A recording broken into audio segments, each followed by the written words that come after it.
Guys, कल हमने micro economics की जो इंट्रोडक्शन है वो हमने पूरा कर लिया था। तो आज हम करेंगे इसकी जो डेफिनेशंस हैं उनको। तो सबसे पहले मैं बताऊंगी आपको कि फादर ऑफ इकोनॉमिक्स किन्हें कहा जाता है। तो father of economics Adam Smith को कहा जाता है। इन्होंने अपनी डेफिनेशन दी थी, किस बेस पे इन्होंने डेफिनेशन दी थी, इकोनॉमिक्स को डिफाइन किया था वेल्थ डेफिनेशन, मतलब कि धन के आधार पर इन्होंने अपनी डेफिनेशन दी थी इकोनॉमिक्स की।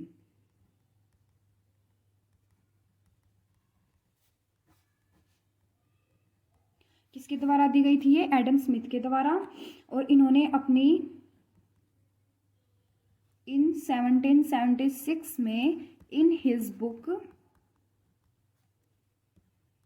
इनकी बुक का नाम था एन इंक्वायरी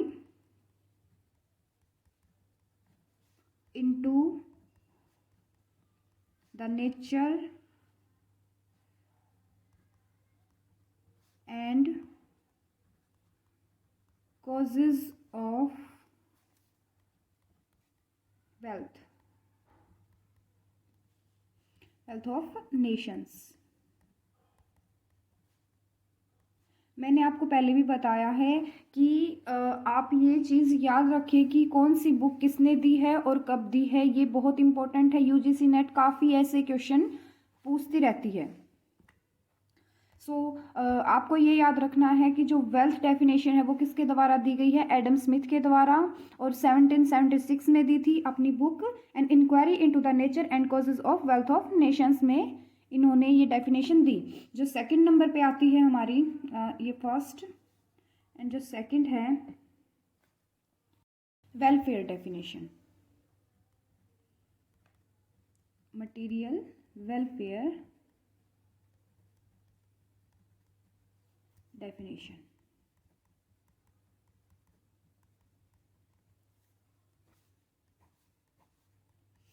वेलफेयर मतलब कल्याण से संबंधित डेफिनेशन। तो यह किनके द्वारा दी गई है? डॉक्टर मार्शल के द्वारा।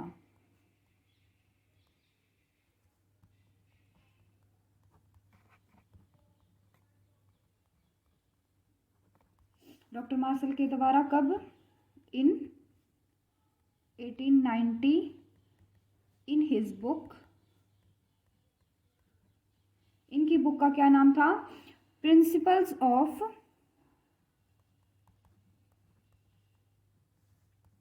इकोनॉमिक्स।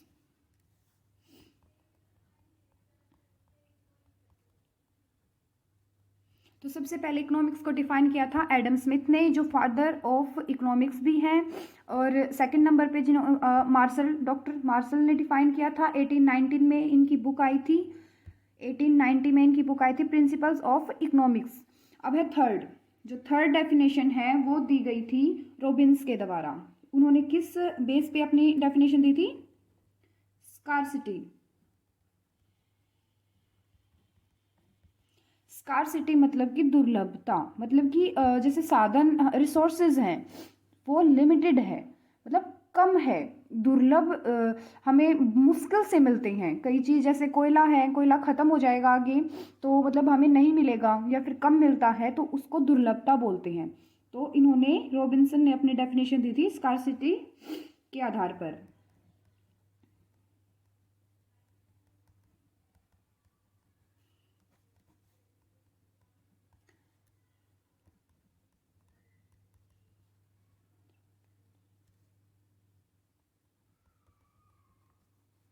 कब दी थी? In 1932 in his book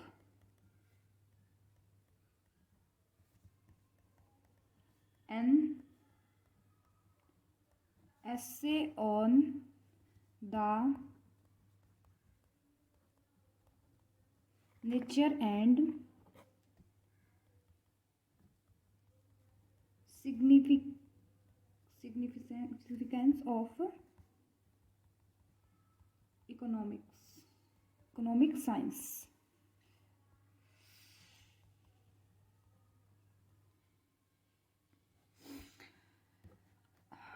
definition जो है वो फोर्थ डेफिनेशन किसके द्वारा दी गई है? जो हमारे ये जो इकोनॉमिक्स हैं ये हमारे हैं परंपरावादी, मतलब कि क्लासिकल। ओके। और जो अब है मॉडर्न इकोनॉमिस्ट है, इन्होंने जो डेफिनेशन दी है वो ग्रोथ ओरिएंटेड डेफिनेशन दी है। मतलब कि ऐसी डेफिनेशन जिसमें जो पर्सन है उनका मतलब जैसे कोई कंट्री है उसका डेवलपमेंट कैसे होता है, तो उस के अकॉर्डिंग जो डेफिनेशन दी है वो मॉडर्न इकोनॉमिस्ट्स ने दी है, वो है हमारी ग्रोथ ओरिएंटेड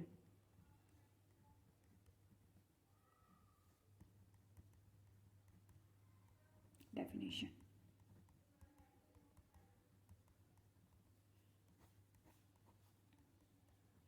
जो हमारे मॉडर्न इकोनॉमिस्ट हैं, मैं उनका नाम जैसे हमारे हो गए सैमुअलसन हो गए, पीटरसन हो गए, फर्गुसन हो गए आदि।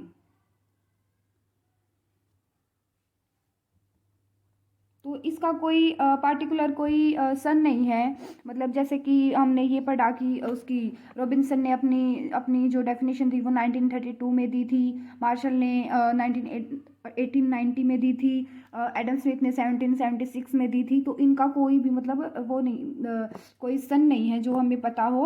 सिर्फ आपको फिर ये डेफिनेशन याद रखनी है कि जो वेल्थ डेफिनेशन है वो एडम स्मिथ ने दी, वेल्थ डेफिनेशन जो है वो एडम स्मिथ द्वारा दी गई है। जो वेलफेयर डेफिनेशन है वो मार्शल द्वारा, और स्कार्सिटी डेफिनेशन जो है वो रॉबिन्सन द्वारा दी गई है। और जो मॉडर्न इकोनॉमिस्ट्स हैं उन्होंने किस बेस पे अपनी डेफिनेशन दी है, तो वो है ग्रोथ ओरिएंटेड डेफिनेशन। ओके। आगे चलने से पहले मैं आपको एक बात बताना चाहती हूँ कि जो हमारा ये फर्स्ट चैप्टर है इसमें से जो इम्पोर्टेंट चीज़ है मैं आपको वो ही बताऊँगी जो आपके एग्ज़ाम पॉइंट ऑफ व्यू से आपके लिए मतलब जो ज़रूरी है वही चीज़ मैं आपको यहाँ पे करवाऊँगी। तो आगे हम एक टाइप्स ऑफ इकोनॉमिक एक्टिविटीज़ के बारे में बात करेंगे। इकोनॉमिक के बारे में आपको कल बता चुकी हूँ, उसका बेसिक सारा करवा दिया मैंने। अब उसकी एक्टिविटीज़ मतलब इकोनॉमिक्स में क्या क्या होता है, जैसे मैंने आपको कल बताया था production, consumption, investment, exchange, product pricing, factor pricing, और भी बहुत सारी चीज़ हैं जो इकोनॉमिक में शामिल की जाती है। तो आज हम कुछ मेन जो चीज़ हैं, मेन जो उसके टाइप्स हैं उनके बारे में आज पढ़ेंगे। तो हम स्टार्ट करते हैं।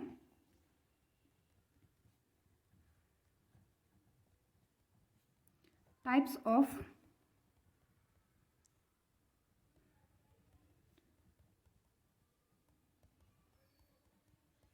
Economic activities. तो सबसे पहले मैं लेती हूँ प्रोडक्शन।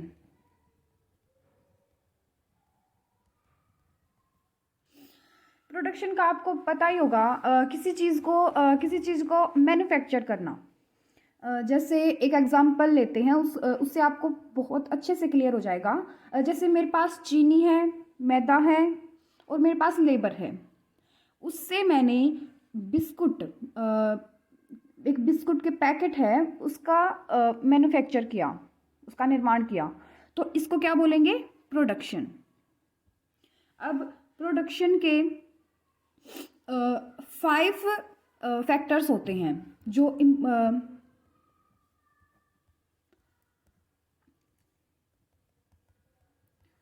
5 factors of production. जो ये 5 फैक्टर्स ऑफ प्रोडक्शन होते हैं ये इकोनॉमिक्स में बहुत ज़रूरी होते हैं। आगे तक ये अगर आप अभी समझ लोगे तो आगे तक आपको ये बहुत काम आएंगे। मेन जैसे पहले हो गया हमारा लैंड। जैसे अगर आपको किसी भी चीज़ का प्रोडक्शन करना तो आपको सबसे पहले तो लैंड की ज़रूरत पड़ेगी। जैसे आपको फैक्ट्री डालनी है प्रोडक्ट, किसी चीज़ के प्रोडक्शन के लिए, तो आप क्या करोगे? सबसे पहले एक लैंड लोगे, उस पर अपनी फैक्ट्री डालोगे। तो हमारा फर्स्ट हो गया लैंड। सेकंड हमारा लेबर, हिंदी में श्रम। अब लेबर है, लेबर के बिना तो कोई भी प्रोडक्शन हो ही नहीं सकता। लेबर की आपको आप मशीन लगा लो, ठीक है मशीन लगा ली, लेकिन उसको चलाने वाला भी तो लेबर ही है ना, तो आपको लेबर तो चाहिए ही चाहिए। अब आपका थर्ड आता है कैपिटल, पूंजी। अगर आपको फैक्ट्री डालनी है तो आपको पैसे की भी तो ज़रूरत होगी, आपको पैसा लगाना पड़ेगा। आप लैंड लोगे तो उसके लिए भी आपको कैपिटल चाहिए। अगर आपको लेबर खरीदना लेबर लगाना चाहते हो आप उस पर, तो आपको तो भी क्या करोगे, आप कैपिटल की ज़रूरत आपको पड़ेगी। तो थर्ड हो जाएगा हमारा जो प्रोडक्शन का जो फैक्टर, कैपिटल। फोर्थ,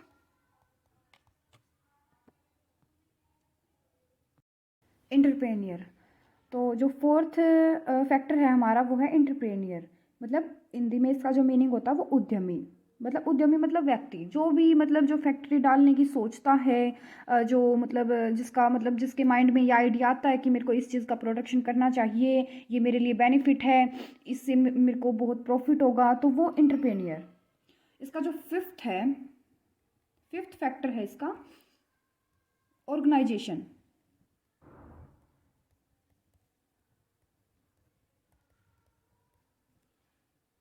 तो ऑर्गेनाइजेशन हिंदी में इसको बोलते हैं संगठन। ये जो 5 फैक्टर हैं प्रोडक्शन के, इनको मतलब 3 कैटेगरी में लिया गया है। इन 5 को जैसे फर्स्ट है हमारी नेचुरल। नेचुरल में जैसे हम बोलते लैंड, ठीक है, लैंड हमारे नेचुरल में आ जाएगा, नेचुरल रिसोर्सेज।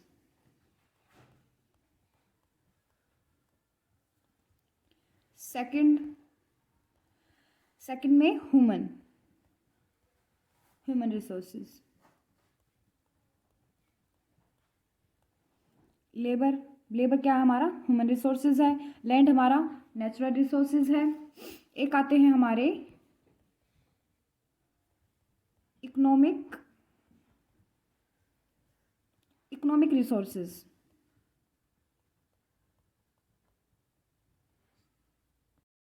सो ये 3 कैटेगरीज हैं जिनमें इनको लिया गया है। नेचुरल रिसोर्सेज जैसे हमारी लैंड हो गई, ह्यूमन रिसोर्सेज हमारा लेबर हो गया, इकोनॉमिक रिसोर्सेज जैसे जो मतलब प्रोडक्शन में जिन जिन फैक्टर्स का यूज़ किया जाता है उनको ही इकोनॉमिक रिसोर्सेज बोलते हैं। जैसे इन सभी का प्रोडक्शन में यूज़ किया जाता है तो वे सभी इकोनॉमिक रिसोर्सेज के ही अंडर आएंगे। जो सेकंड चीज़ है हमारी, मतलब जो इकोनॉमिक एक्टिविटीज़ में फर्स्ट हमारा प्रोडक्शन हो गया, सेकंड नंबर पे हमारा आता है कंजम्पशन।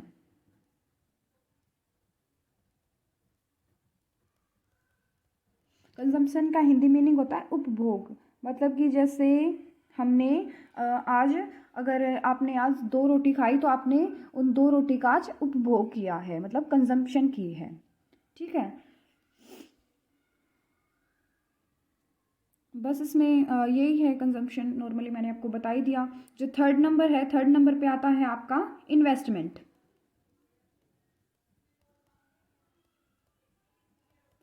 अगर आप प्रोडक्शन करते हो तो सबसे पहले आपको उसमें इन्वेस्टमेंट भी करनी पड़ेगी। जैसे आपको कैपिटल लगानी पड़ेगी, लेबर में इन्वेस्टमेंट करना पड़ेगा, लैंड को खरीदना पड़ेगा, ठीक है। तो इस चीज़ को क्या बोलते हैं, इन्वेस्टमेंट। अब एक चीज़ और, अब आपने इन्वेस्टमेंट में जैसे इन्वेस्टमेंट को एक और नाम से पुकारा जाता है जिसको बोलते हैं कैपिटल फॉर्मेशन, जिसका हिंदी मीनिंग है पूंजी निर्माण। हम इन्वेस्टमेंट क्यों करते हैं, ताकि उससे हमें प्रॉफिट हो तो हमारे पास मतलब जितने पैसे हमने लगाए हैं उससे ज़्यादा हमको पैसे मिले, तो हो गया ना पूंजी निर्माण, मतलब कि कैपिटल फॉर्मेशन, ठीक है। तो अब आता है हमारा फोर्थ नंबर पे एक्सचेंज।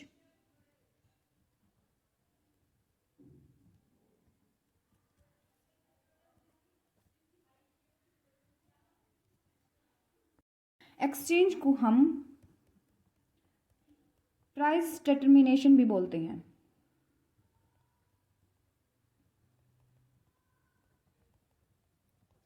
मतलब कि जैसे वस्तु मतलब गुड्स को परचेज करना, गुड्स को सेल करना, ये सारी चीज़ एक्सचेंज में आती है।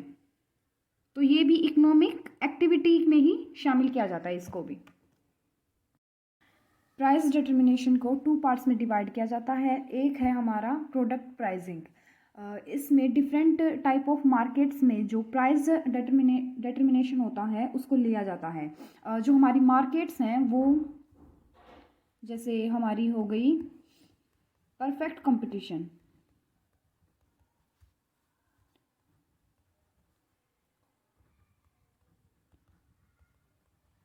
जिसको हम हिंदी में पूर्ण प्रतियोगिता बोलते हैं। जो सेकंड है हमारी मोनोपोली। इनको जो डीप में मैं आपको आगे पढ़ाऊंगी, नॉर्मली आप ऐसे जान लीजिए परफेक्ट कंपटीशन जो है जिसमें मतलब हमारी जो नॉर्मल जो मार्केट होती है, जैसे जो प्रोडक्ट होता है वो बिल्कुल सेम होता है। जैसे दो फर्म्स हैं उनका प्रोडक्ट सेम है, ठीक है, और उनमें परफेक्ट कंपटीशन पाया जाता है। मतलब कि कोई भी फर्म अपने आप से मतलब उसको किसी कोई प्रोडक्ट है उसका प्राइस मतलब हाई करके नहीं बेच सकती। और एक चीज़ और इसमें जो है परफेक्ट कंपटीशन में जो फर्म है वो प्राइस टेकर होती है, और जो एक इंडस्ट्री है वही प्राइस को निर्धारित करती है। ओके। और जो मोनोपोली है, मोनोपोली को हिंदी में बोलते हैं एकाधिकार। जैसे नाम से ही प्रतीत हो रहा है कि किसी एक का अधिकार। इसका जो मोस्ट मतलब कॉमनली एक एग्जांपल है जो मैं सभी को देती हूँ, मोनोपोली है। जैसे जियो आई थी, जियो ने अपना नेटवर्क इतना बढ़ा लिया कि मतलब कोई भी जो दूसरी जैसे रिलायंस है, आइडिया की सिम है, उन्होंने मतलब उन कंपटीशन से ही बाहर कर दिया था जियो ने एक टाइम पे। मतलब जो नेट है उसको इतना सस्ता दे दिया लोगों को कि जियो का कोई भी कंपटीटर ही नहीं बचा था। तो ये मोनोपोली का बेस्ट एग्जाम्पल है। थर्ड है हमारी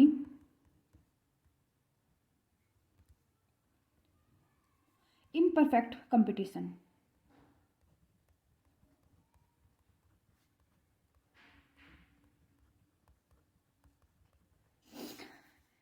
हिंदी में इसको बोलते हैं अपूर्ण प्रतियोगिता। इसमें हम दो को लेते हैं। जैसे इसकी पार्ट है नंबर 1, इसमें लिखते हैं ओलिगोपोली।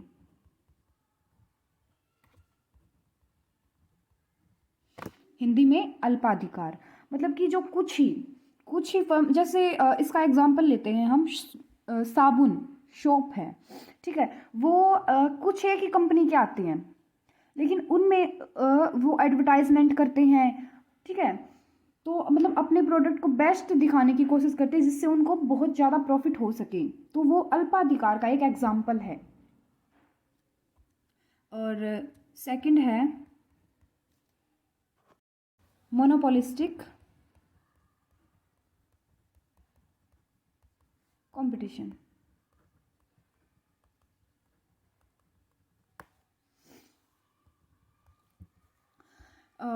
आपको ये चीज़ याद रखनी है, ये आपके आगे भी काम आएगी। ये हमारी मार्केट्स हैं। एक जैसे परफेक्ट कंपटीशन मार्केट होगी मोनोपोली। इन परफेक्ट कंपटीशन के 2 पार्ट्स हैं, ओलिगोपोली और मोनोपोलिस्टिक कंपटीशन। ओलिगोपोली मैंने बताया कुछ, आप इसे ऐसे याद कर सकते हैं। परफेक्ट मतलब जो आजकल हम मतलब जिसके प्रोडक्ट बिल्कुल सेम है। मतलब जैसे एक पेन है, उसका किसी भी शॉप पे जाओ आप, वो अगर 5 रुपये का मतलब 5 रुपये है उसका प्राइस, तो जो दूसरी शॉप है उस पर भी उसका जो रेट होगा वो 5 रुपीज़ ही होगा। मोनोपोली मतलब सबसे अलग, उसका प्राइस वो मतलब मोनोपोली जो है उसके ऊपर ही डिपेंड करता है। वो अपने प्राइस को हाई रखे तो भी उसके जो प्रोडक्ट है उसकी डिमांड नहीं कम होगी, और वो अगर लो रखे तो भी उसका प्रोडक्ट की डिमांड कम होगी, क्योंकि और किसी शॉप के पास वो है ही नहीं। वो पार्टिकुलर उसकी एक ही शॉप है, वो उसी से ही खरीदा जाएगा। अगर आपको वो चीज़ चाहिए तो आप उसके पास से ही जाके लेके आओगे, तो उसको मोनोपोली बोलते हैं। एकाधिकार, हिंदी के नाम से पता चलता है एकाधिकार मतलब सिर्फ एक का अधिकार। इम्परफेक्ट कंपटीशन में मतलब कि परफेक्ट कंपटीशन तो जैसे कंपटीशन है, परफेक्ट है, और इसमें है इम्परफेक्ट कंपटीशन मतलब कि कुछ कंपटीशन। जैसे ओलिगोपोली, इसको एक और उससे जैसे इकोनॉमिक्स की टर्म में याद कर सकते हैं। इसमें परफेक्ट कंपटीशन में होते हैं जो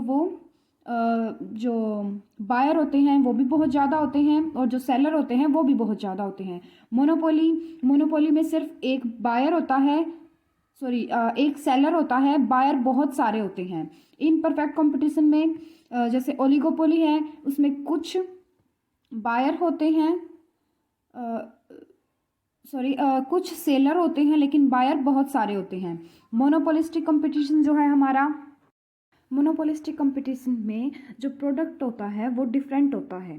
परफेक्ट कंपटीशन में जो प्रोडक्ट होता है वो सेम होता है, मोनोपोलिस्टिक में डिफरेंट होता है। इनका जो मेन इनमें जो डिफरेंस है वो यही है, ये चीज़ आप याद रखना। सो फ्रेंड्स, ये जो बेसिक बेसिक चीज़ है जो अभी मैं करवा रही हूँ, इनको हम डीप में आगे जब इनका एक एक चैप्टर बना हुआ है, इनका जो परफेक्ट कंपटीशन का, मोनोपोली का, इनका सभी का एक एक चैप्टर है, उसमें हम इनको अच्छे से पढ़ेंगे। हमारा जो प्राइस डिटर्मिनेशन को 2 पार्ट्स में डिवाइड करना था। फर्स्ट हमारा प्रोडक्ट प्राइसिंग है, ये मैंने आपको शॉर्ट में आपको समझा दिया है। जो सेकंड है हमारा वो है फैक्टर प्राइसिंग। ये तो हो गया प्रोडक्ट। कोई प्रोडक्ट, किसी प्रोडक्ट के बारे में, जब हम किसी प्रोडक्ट के प्राइसिंग के बारे में बात करते हैं तो ये हमारा ये मार्केट्स, इन मार्केट्स का जिक्र होता है। अब है फैक्टर प्राइसिंग। फैक्टर जैसे मैंने आपको पहले ही बताया, लैंड, लेबर, कैपिटल और एंटरप्रेन्योर, तो उनको, उनके बारे में, मतलब जैसे लैंड है, लैंड को प्राइस में क्या मिलता है, जैसे किसी ने अपनी लैंड जो है वो रेंट पे दी, तो क्या वो क्या कमाएगा, उसको रेंट मिलेगा।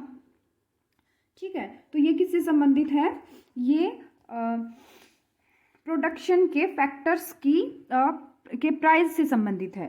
तो जैसे मैं बताऊं, अगर लैंड है, कोई अपनी लैंड दे दो, उसके बदले में उसको क्या मिलेगा, रेंट। और कैपिटल है, कैपिटल के बदले में क्या मिलेगा, इंटरेस्ट। लेबर, लेबर को क्या मिलेगा, वेजेस। एंटरप्रेन्योर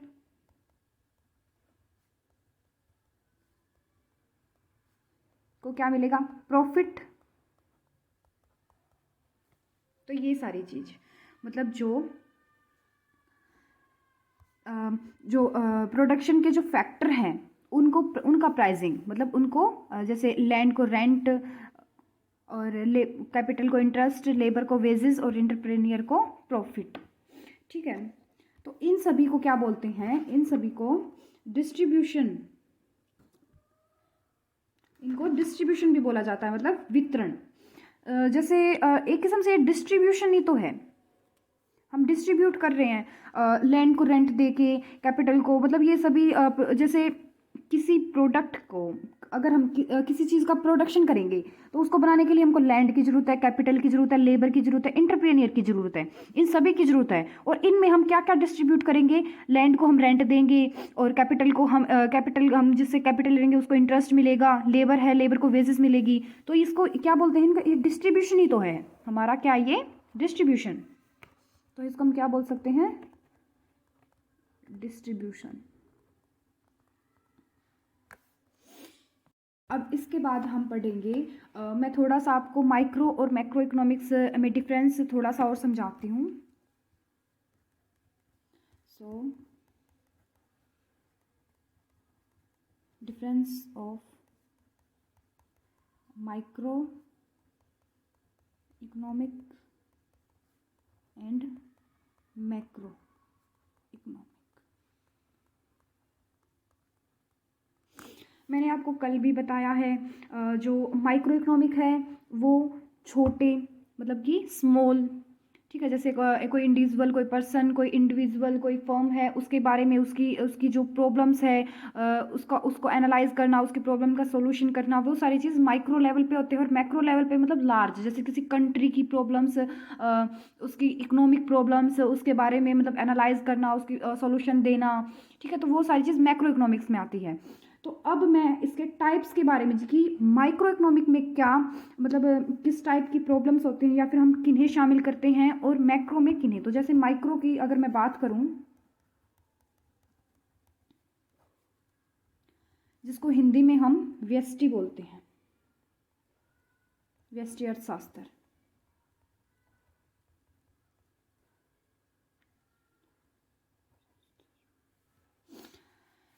ठीक है। इसका एक एग्जाम्पल है, जैसे कोई कोई कंज्यूमर है, मतलब उपभोक्ता है, वो किसी वस्तु की मतलब डिमांड करता है, ठीक है, तो उसको क्या बोलते हैं हम उस तो वो हमारी माइक्रो का मतलब माइक्रो का हिस्सा होगा। कोई व्यक्ति अगर डिमांड करे किसी प्रोडक्ट का तो वो माइक्रो, लेकिन अगर कोई किसी कंट्री के पीपल डिमांड करे किसी प्रोडक्ट का तो वो मैक्रो, मतलब सभी की डिमांड, मतलब एग्रीगेट डिमांड मैक्रो, एंड एक इंडिविजुअल पर्सन की डिमांड वो है माइक्रो। ठीक है, तो इसमें हम, जैसे मैं आपको ये बताऊं कि इसमें किस किस चीज़ का एनालाइज करते हैं हम, तो first of all theory of demand,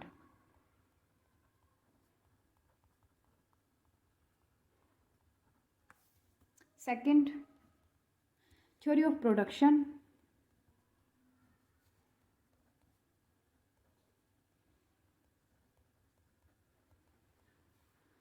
third is production function.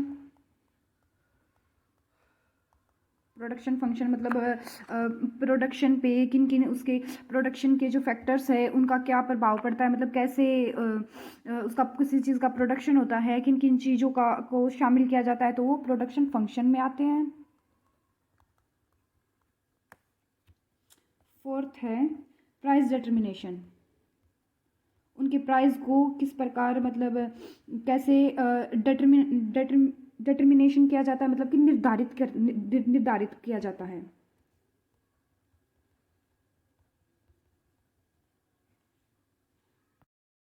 Fifth is factor pricing और डिस्ट्रीब्यूशन, जैसे मैंने बताया इनको डिस्ट्रीब्यूशन भी बोलते हैं, फैक्टर प्राइसिंग को distribution. And six is economic welfare, मतलब कि आर्थिक कल्याण को भी हम माइक्रो इकोनॉमिक्स में शामिल करते हैं। तो आप ये चीज़ भी याद रखें, इन चीज़ को मतलब अलग से अपने नोट्स बनाएं और उनसे इनको याद रखने की कोशिश करें, क्योंकि ये चीज़ें भी आती हैं आगे। जैसे आप इससे इकोनॉमिक्स से अगर आगे बढ़ेंगे यूजीसी नेट में तो पूछेंगे कि थ्योरी ऑफ डिमांड है वो किसका हिस्सा है, माइक्रो इकोनॉमिक्स का है या फिर मैक्रो इकोनॉमिक्स का है, फिर थ्योरी ऑफ प्रोडक्शन को किस में स्टडी की जाती है, माइक्रो में या फिर मैक्रो में, production function, price determination, factor price या फिर डिस्ट्रीब्यूशन, इकोनॉमिक वेलफेयर। सो आप ये जो 6 पार्ट्स हैं ये इसके मैक्रो के, ये याद रखें कि इन सभी की स्टडी माइक्रो इकोनॉमिक्स में की जाती है। अब चलते हैं मैक्रो इकोनॉमिक्स की ओर। मैक्रो इकोनॉमिक्स जिसे हम समष्टि अर्थशास्त्र भी बोलते हैं हिंदी में। सो इसमें हम किन किन चीज़ों की स्टडी करते हैं, तो सबसे पहले जो हमारी आती है national income,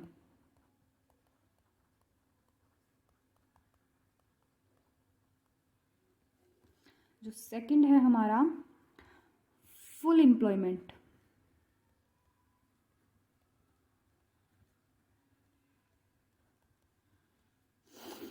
third is price level,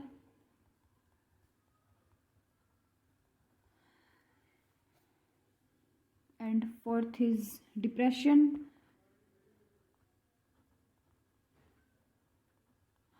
depression को हिंदी में बोलते हैं मंदी। मंदी मतलब जैसे कीमत किसी प्रोडक्ट्स के जो कीमत होती है मतलब प्राइस होते हैं उनका बहुत ही कम, बहुत ही गिर जाना, तो उसको बोलते हैं मंदी, डिप्रेशन। और इन्फ्लेशन होता है प्राइस का बहुत ज़्यादा बढ़ जाना। जैसे एग्जांपल के तौर पे मैं बताऊं कि अभी शायद 1-1.5 साल पहले जो प्याज थे, ओनियन थे, उनकी कीमत इतनी बढ़ गई थी, बहुत ज़्यादा बढ़ गई थी, तो वो क्या था, इन्फ्लेशन था, मतलब कि प्राइसेस का बढ़ जाना। लेकिन अगर किसी चीज़ की जो प्राइस है वो बहुत ही कम हो जाए, मतलब जितना उसके प्रोडक्शन में जितना पैसा लगा उससे भी वो प्राइस बिल्कुल ही कम हो जाए, तो उसको बोलते हैं डिप्रेशन।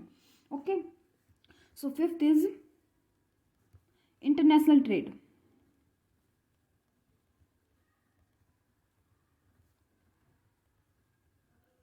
अंतर्राष्ट्रीय व्यापार को भी हम मैक्रो इकोनॉमिक्स का ही एक पार्ट मानते हैं।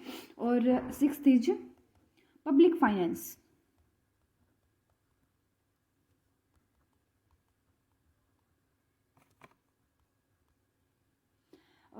राजस्व, पब्लिक फाइनेंस जैसे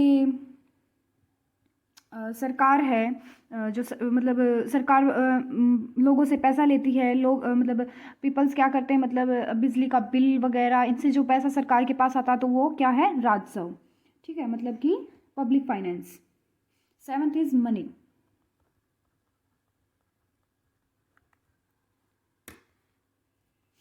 money and banking institutes.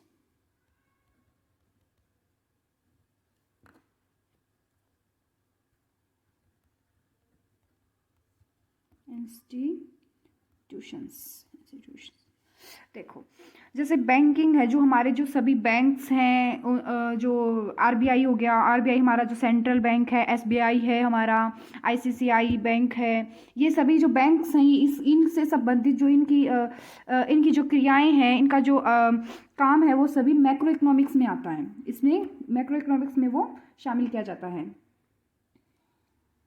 7th। 8th है हमारा इकोनॉमिक ग्रोथ।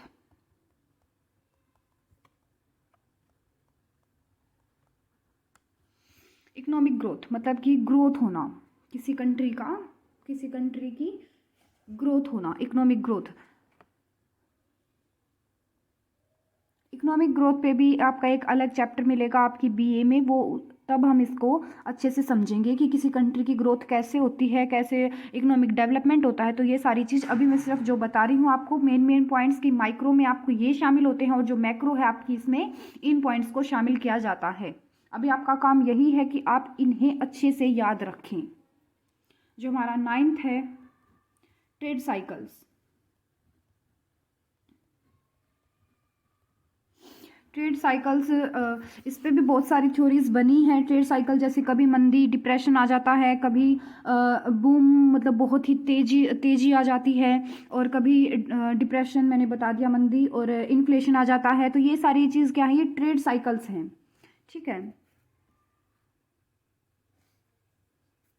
अब जो हमारा 10th है वो मैक्रो थ्योरीज ऑफ डिस्ट्रीब्यूशन।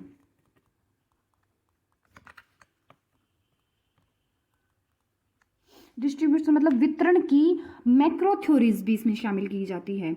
जैसे डिस्ट्रीब्यूशन मैंने आपको बताया है ऊपर, ये रेंट, लैंड मतलब रेंट, भूमि के तौर पे हमें मतलब लगान मिलती है, कैपिटल से इंटरेस्ट, लेबर से वेजेस, एंटरप्रेन्योर से प्रॉफिट। तो ये सारे डिस्ट्रीब्यूशन है, मतलब इनका पैसा या फिर इनकी जो मतलब इनको दिया जाता है।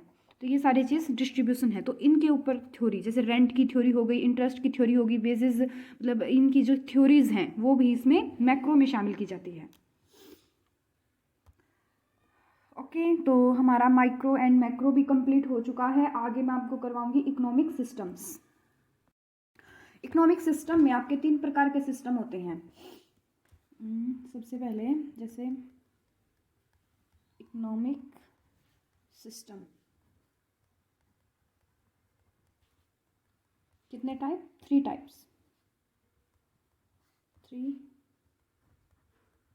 टाइप्स। नंबर 1 कैपिटलिज्म, इसको हिंदी में बोलते हैं पूंजीवाद। मतलब कि सिर्फ मतलब इसमें जो कैपिटलिज्म होता है, इसमें गवर्नमेंट का कोई भी हस्तक्षेप नहीं होता, मतलब कोई गवर्नमेंट कुछ नहीं करती। कोई भी चीज़ जैसे लेन देन, सेलिंग, बाइंग, सब जो सारी हर चीज़ है वो अपने आप चलती रहती है, मतलब सरकार का इसमें कोई भी रोल नहीं होता। सेकंड है हमारी सोशलिज्म।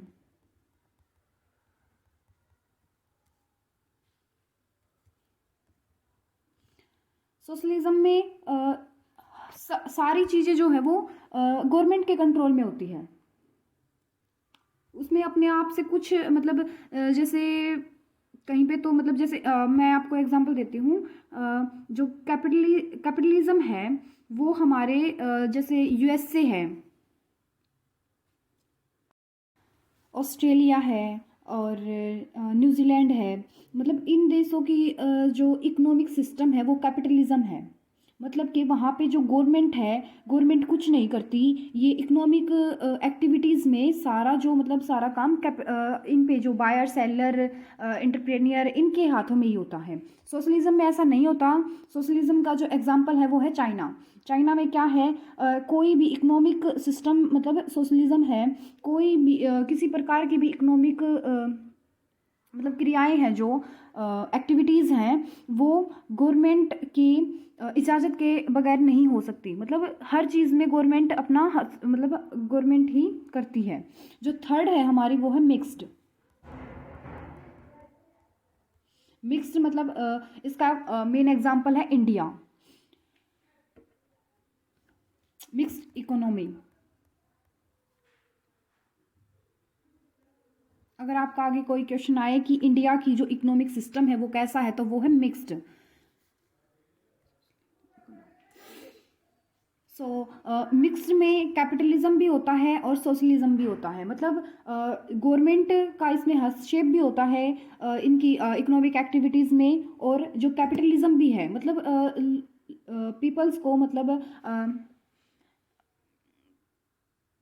संपत्ति का मतलब जैसे और भी बहुत सारे राइट्स भी होते हैं, और वो मतलब गवर्नमेंट के अंडर ही होता है। जो भी काम होता है गवर्नमेंट के अंडर होता है, लेकिन थोड़ी मतलब छूट लोगों को भी दे दी जाती है। ज़्यादा तो नहीं, लेकिन थोड़ी बहुत छूट लोगों को भी दी जाती है। आते हैं इकोनॉमिक पॉलिसीज पे।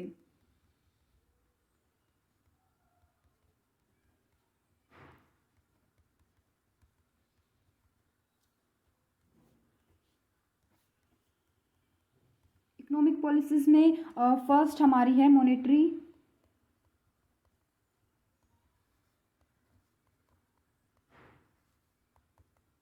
Monetary policy. सेकंड है हमारी फिस्कल पॉलिसी।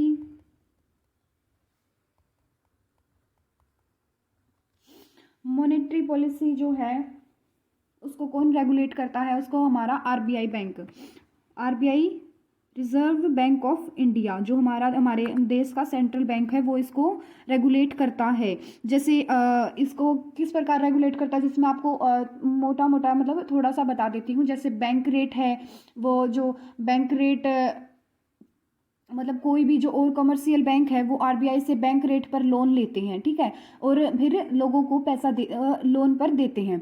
तो अगर जो आरबीआई है, अगर उसको ये लगे कि उसको मतलब कंट्री के अंदर मतलब जो मनी है उसका सर्कुलेशन कम करना है, तो वो जो बैंक रेट है वो उसको बढ़ा देगा। तो लोगों के पास जो है वो पैसा कम हो जाएगा, जिससे उनकी डिमांड कम होगी। डिमांड कम होने पर जो कंट्री है उसमें मनी सप्लाई भी कम होगी, ठीक है। तो मतलब अगर इन्फ्लेशन है कंट्री के अंडर, तो क्या आरबीआई जो है वो बैंक रेट को कम कर देगी। अगर डिप्रेशन है तो बैंक रेट को बढ़ा देगी। इसी प्रकार बैंक आरबीआई के और भी सारे इंस्ट्रूमेंट्स हैं, जैसे एसएलआर हो गया, ठीक है, और रिवर्स रेपो रेट, ये सारी चीज़ हम इनके जो अलग अलग चैप्टर हैं उनमें कवर करेंगे। मैंने आपको ये थोड़ा सा बस इसका इंट्रो दिया है। फिस्कल पॉलिसी जैसे गवर्नमेंट है, अगर गवर्नमेंट को क्या करना है मतलब अगर मतलब कंट्री के अंदर जो है मनी सप्लाई को इंक्रीज करना है, तो गवर्नमेंट क्या करेगी, गवर्नमेंट अपने एक्सपेंडिचर को बढ़ा देगी। मतलब लोगों को जो उन सब्सिडीज दी जाती है उनको बढ़ा देगी, तो वो मनी सप्लाई इंक्रीज होगी। अगर इसके उलट अगर डिप्रेशन की स्थिति है तो वो एक्सपेंडिचर को बढ़ाएगी, लेकिन अगर इन्फ्लेशन की स्थिति है तो वो एक्सपेंडिचर को कम करेगी। तो ये हमारी फिस्कल पॉलिसी। आपसे अगर पूछा जाए कि मॉनेटरी पॉलिसी कौन रेगुलेट करता है, तो वो है आरबीआई, और फिस्कल पॉलिसी किसके द्वारा आरबीआई रेगुलेट की जाती है, वो है हमारी गवर्नमेंट। आपको ये याद रखना है। तो हमारी थर्ड पॉलिसी है हमारी प्राइस पॉलिसी।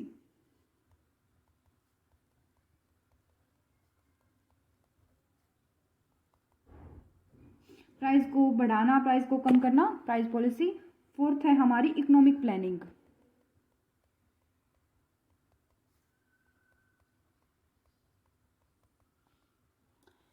इकोनॉमिक प्लानिंग को मतलब अच्छी तरह से जो अच्छी प्लानिंग करे तो हमारे मतलब जो देश की इन्फ्लेशन डिप्रेशन इन सारी चीज़ों से मतलब बचा जा सकता है। तो ये भी एक किस्म से हमारी मतलब पॉलिसी ही है, ठीक है। और जो फिफ्थ है हमारी इंटरनेशनल लिक्विडिटी। फिफ्थ है हमारी international liquidity.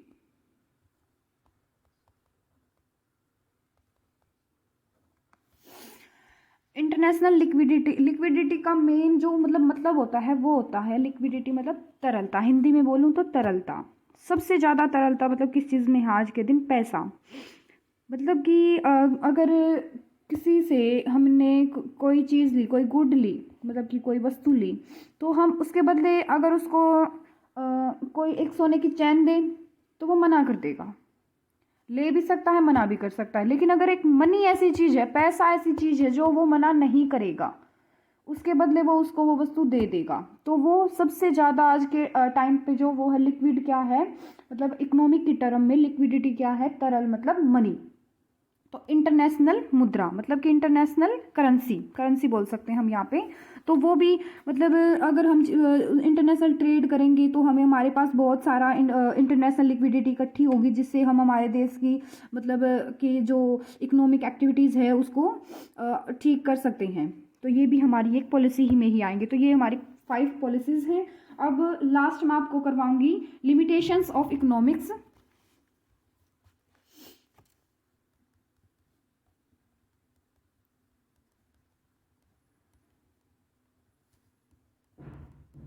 Of economics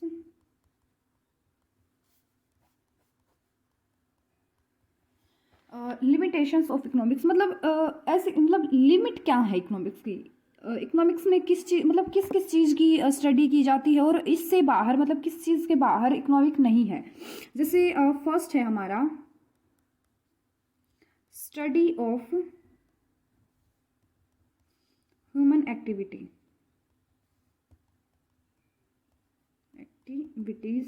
only. मतलब कि जो ह्यूमन एक्टिविटीज़ है इकोनॉमिक में सिर्फ उन्हीं की स्टडी की जाती है। जैसे हमारे जो पशु पक्षी हैं जो निर्जीव मतलब कि जिसमें जीवन नहीं है, जैसे चेयर हो गई हमारी, अलमारी हो गई, या फिर बुक्स हो गई। बुक्स की तो खैर मतलब जिसमें जीवन नहीं है उनकी स्टडी नहीं की जाती। तो study of human activities only. जो सेकंड है स्टडी ऑफ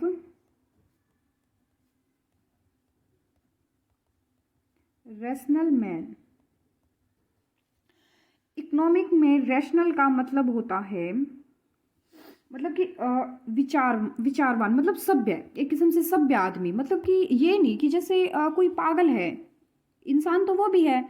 जैसे कोई सिगरेट पीता है, अब वो इंसान तो वो भी है लेकिन उसकी नहीं करेंगे। मतलब जैसे एक ये चीज़ होता है कि जैसे नॉर्मल इंसान जो होता है ना वो क्या करेगा, जैसे कोई वस्तु है, अगर उसकी कीमत कम हो जाती है तो वो उसको खरीदेगा, ये सोच के कि इसकी तो कम हो गई, मैं इसको खरीद लेता हूँ, ठीक है। लेकिन अगर उसकी कीमत बढ़ जाती है तो वो ये सोचेगा नहीं यार इसकी तो कीमत बढ़ गई, नहीं इसको नहीं खरीदेंगे। तो ऐसे आदमी को मतलब यहाँ पे रैशनल मैन बोला गया है। मतलब ये नहीं कि अजम्पशन हो कि जैसे कई ऐसे भी सिरफिरे भी होते हैं, जैसे अगर जिसका किसी का प्राइस ज़्यादा हो जाता है तो उसको खरीद लेते हैं। ये टर्म भी है इकोनॉमिक्स में, snob effect, bad wagon effect. ये अभी आपको मतलब आपके सिलेबस में नहीं है, सो मैं आपको नहीं करवाऊंगी। अगर आपको किसी को ये सारी इन चीज़ों के बारे में जानना, आप एमए के लेवल पे जब आएंगे तब आपको इन सारी चीज़ों के बारे में पता चलेगा। अभी आपको इन्हीं चीज़ों के बारे में जानना काफ़ी है। तो स्टडी ऑफ रैशनल मैन मतलब विचारवान मनुष्य, उसका ही अध्ययन किया जाता है जो मतलब विचारवान हो, ना कि जैसे कोई और जैसे पागल इंसान होते हैं जो सिरफिरे होते हैं, उन किसी का भी इसमें स्टडी नहीं की जाती उनके बारे में। सिर्फ जो नॉर्मल इंसान जो रैशनल मैन होते हैं उनकी ही स्टडी की जाती है। थर्ड है assumption based principles. Assumption based principles मतलब कि अजम्पशंस होते हैं इकोनॉमिक्स में। जैसे ये बोल दिया कि कीमत बढ़ने पर किसी वस्तु की कीमत बढ़ेगी, तो उसकी जो डिमांड है मतलब प्राइस बढ़ने पर जो डिमांड है वो कम हो जाएगी। तो ये अगर किसी ने अजम्पशन ले ली किसी चीज़ ने, ठीक है, तो ये ले ली, उसके ही बेस पे कोई इकोनॉमिस्ट अपनी थ्योरी लिख रहा है, मतलब अभी उसने इसी के बेस पे ले ली अपनी थ्योरी, उसने लिख दी, लेकिन आगे चल के उल्टा हो सकता है ना, उसकी जो प्राइस है वो कम भी तो हो सकता है।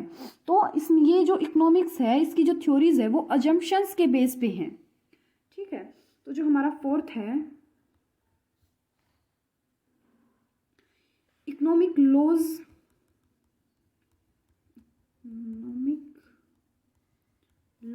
Are not exact and universal।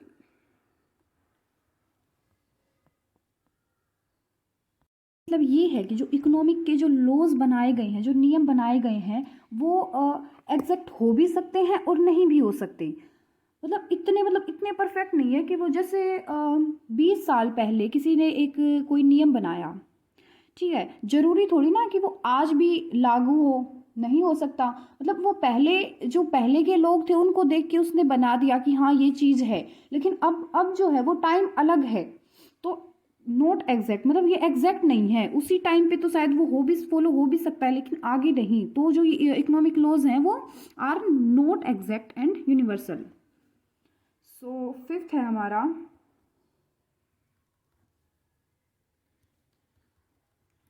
Economics is not non controversial.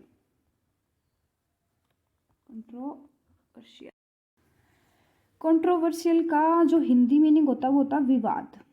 अब आप समझ तो गए होगी, economics is not non controversial, मतलब कि ऐसा नहीं कि इकोनॉमिक्स में विवाद नहीं होता।